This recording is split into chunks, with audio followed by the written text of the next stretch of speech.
Magandang araw mga kabikir. Ang gagawin natin ito, pandirigla. Ang daming nag-request nito mga kabikir.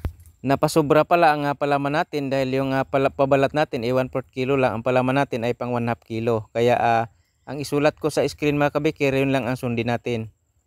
Magsulat lang din ako ng recipe sa title at saka sa comment section din. Madaling gawin lang ito mga kabikir. So ito yung palaman. Isunod natin ang dough. 1 3/4 cup first class flour, 3 tablespoon sugar, 1/2 teaspoon salt, 1 teaspoon yeast, 1/2 cup water. So tunawin yung sugar at saka asin. Lagay natin 1 tablespoon margarine, 1 tablespoon shortening. Haluin lang natin. 5 minutes ko itong mix mga kabikir. Pagkatapos kong ma-mix, hinati ko sa dalawa. Nilapad at ginawang pabalat. Ganito lang mga kabikir paggawa ng pabalat. Maglagay lang ng harina para hindi dumikit. Ang plancha nalagyan natin, pahiran natin ng lard or shortening para hindi siya dumikit.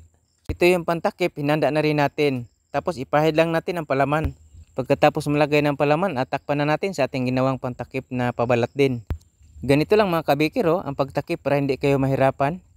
Pagkatapos nating matakpan, tusok-tusokin natin ng tinidor. Tapos pahiran natin ng itlog or gatas. Pagkatapos salang na kaagad. Temperature 200, bake 20 to 30 minutes. Naluto ito 30 minutes mga kabikir. Ito na ang finished product ng ating pandirigla bread.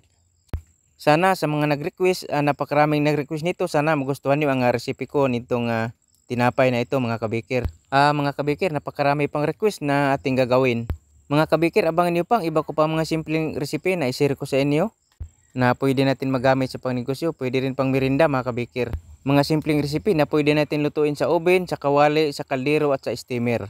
Mga kabikir, maraming salamat sa lagi niyong panonood at sa pag-share sa aking mga video. Like and comment. Mga followers, mga viewers, at sa lahat na nakapanood sa mga video ko, maraming salamat at God bless sa ating lahat mga kabikir.